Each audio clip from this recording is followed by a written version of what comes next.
Have you ever really stopped to think about what happens after you take a bite of food? Today, we're going to do just that. We're going to follow that single bite on its absolutely incredible journey through your body. And trust me, it's way more complex and way cooler than you might imagine. Seriously, think about it. You're eating a sandwich. You take a bite, and then what? Where does it go? How does that piece of bread and turkey magically become the energy that lets you walk, talk, and even think? Well, that's the story we're unpacking today. Well, it kicks off an epic adventure. This diagram here shows the whole winding path. Get this, in an adult, this whole system, this internal factory, is nearly 9 meters long. That's, what, taller than a 2-story house? So how on earth does this incredible machine work? Let's find out. Okay, so before we follow that bite of food down the rabbit hole, let's just zoom out for a second. Why do we even need this incredibly complicated setup? What's the whole point of digestion in the first place? It's actually pretty simple. The food we eat, proteins, fats, carbs, they're made of these huge complex molecules. And our cells, they can't use them like that. They're just too big. Digestion is the genius process of breaking all that stuff down into tiny, bite-sized pieces of fuel that our cells can actually absorb and use to power, well, everything. In this whole operation, it can be broken down into 6 main jobs. First, you've got ingestion. That's just getting the food in. Then, secretion, releasing all the juices and enzymes. Propulsion is all about movement, pushing the food along. Digestion is the actual chemical breakdown. Absorption is where we soak up all the good stuff. And finally, defecation, which is, getting rid of what's left over. All right, let's start the journey. We're going right back to the beginning, to the grand entrance, the oral cavity, or as you and I call it, the mouth. Now, the mouth is fascinating because it's doing 2 jobs at once. It's not just about mechanical breakdown, chewing with your teeth. At the very same time, your salivary glands are kicking off chemical digestion. They release enzymes that start breaking down carbohydrates right then and there before you even swallow. It's a 1-2 punch. So after the mouth, food hits this critical intersection called the pharynx. Think of it like a traffic circle for both food and air. And this is where you see some brilliant biological design. To make sure food goes down the right pipe, to the esophagus, not the lungs, a little flap closes off your airway when you swallow. That's actually why it is physically impossible to breathe and swallow at the exact same moment. Go ahead, try it.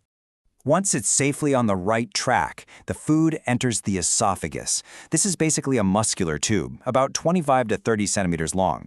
But it's not just a passive slide, no. It actively pushes the food down with these incredible, coordinated, wave-like muscle contractions. And right at the bottom, there's this crucial little gatekeeper, the lower esophagosphincter. It's a ring of muscle that opens to let food into the stomach and then slams shut. Its whole job is to keep that super corrosive stomach acid where it belongs. When that little valve gets leaky, well, that's when you get acid reflux. And that burning feeling we all know is heartburn. Okay, so we've seen the first few stops on this tour. But before we get to the stomach, which is a major hub, let's hit pause. We're going to zoom way in and look at the actual blueprint of the digestive tube itself. I mean, this isn't just a simple bit of plumbing, right? How is this long tube able to push and churn and secrete chemicals and absorb nutrients all at the same time? What's it actually made of that lets it do all these incredible jobs? Well, the secret is in its structure. You can see it in this amazing cross-section right here. The wall of the entire digestive tract from top to bottom basically follows the same 4-layer design. Each layer has a very specific job. So let's break it down from the inside out. First, you've got the mucosa. This is the layer that actually touches the food. Next is the submucosa, which is packed with blood vessels and all the nerve wiring. Then you've got the powerhouse, the muscular layer, which does all the squeezing and pushing. And wrapped around the whole thing is a tough, protective outer layer called the serosa. Now, I mentioned nerves in that last slide, and okay, this is where the story gets really mind-blowing. This whole system is so complex, it doesn't just wait for orders from your actual brain. It has its own highly sophisticated command center, the gut's own brain. It's called the enteric nervous system, or SNE, and it is no exaggeration at all to call it a second brain. We are talking about an independent web of millions upon millions of neurons, all woven right into the walls of your digestive tract. It's smart enough to run the entire digestive show all by itself. And this second brain has 2 main divisions. You have the myenteric plexus, which lives in that muscle layer we saw, and its job is to control all the movement, the churning and the pushing. Then you have the submucosal plexus, which is in the submucosa, and it controls all the secretions, telling the glands when to release acids and enzymes. It's a beautiful system. One network for movement, one for chemistry. So we have this long, intelligent tube, but what keeps all 9 meters of it from ending up in a tangled mess inside of us? Well, that's the job of the peritoneum. It's this huge, thin sheet that lines your whole abdominal cavity, and then it kind of folds over and shrink wraps all the organs, holding everything neatly in place. And there's this one part of the peritoneum that's especially cool, the greater omentum. Our source material has this wonderful Portuguese term for it, avental de gordura, which translates to a fatty apron. And that is exactly what it is. It's this fatty sheet that just drapes over your intestines, not just for storage, but it's also packed with immune cells acting like a little security guard. Okay, so we've covered the blueprint of the tube and its incredible brain. Now let's get back to our bite of food, which has just made it past that esophageal gatekeeper and has arrived at the main event. Welcome to the stomach. You can think of this place as a high-powered, muscular blender.